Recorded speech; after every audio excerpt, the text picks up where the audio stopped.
Hey guys, we're super excited to be here at the LA Fit Expo. It's our third year in a row.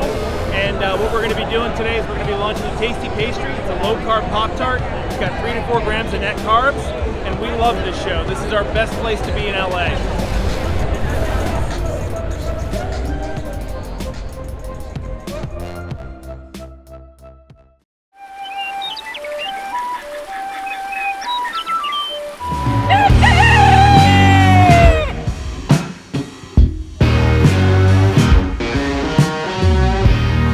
Welcome back to Legendary Foods Muscle in the Morning. I'm Dave Palumbo, and today is Monday, April 12th, 2021.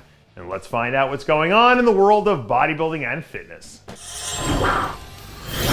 For the most part, in pretty much every sport, injuries are an inescapable part of the game.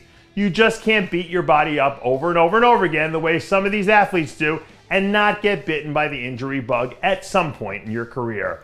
And as far as bodybuilding is concerned, I'm not sure if there's anyone who's been bitten harder lately than Roman Fritz. For those of you who didn't know, Roman underwent hip replacement surgery a few months ago, which, well, wouldn't have been that bad on its own.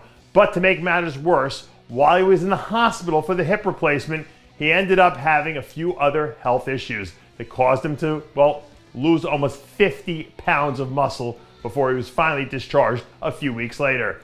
Now, with all that said, I'm happy to report that Roman's home and he's healthy and he's already put back some of that weight since he started training again.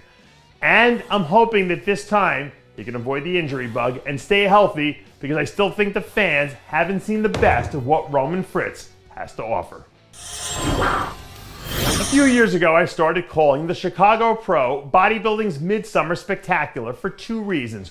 1, because it's always in the middle of the summer, and 2, because it always brought in big names that delivered even bigger headlines. And this week, the big headline for our Midsummer Spectacular comes courtesy of Hunter Labrada, after his announcement about plans to compete in Chicago last week. It goes without saying that Hunter's one of the most exciting young talents in bodybuilding, so adding him to this lineup automatically draws more interest. But the other piece to consider here is what impact it could have on his season. Because if he wins, it breaks the bodybuilding internet and everyone will be trying to anoint him as the next Olympia champ. But if he doesn't, there will be the haters coming out of the woodwork trying to tell everyone how overrated he is. But as far as I'm concerned, in either case, having Hunter on stage in Chicago makes it must-see TV.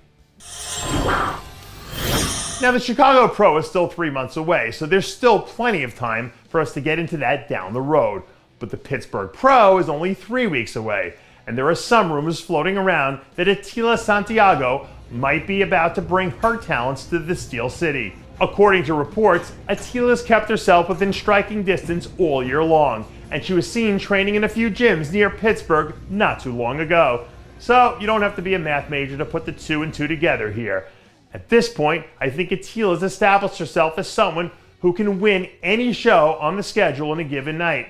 And if she starts firing on all cylinders a few weeks from now, this one might be already in the bag. And finally, we're closing out today's show with an update from Sadik Hadzovic, which is a name we haven't said on this program for a while.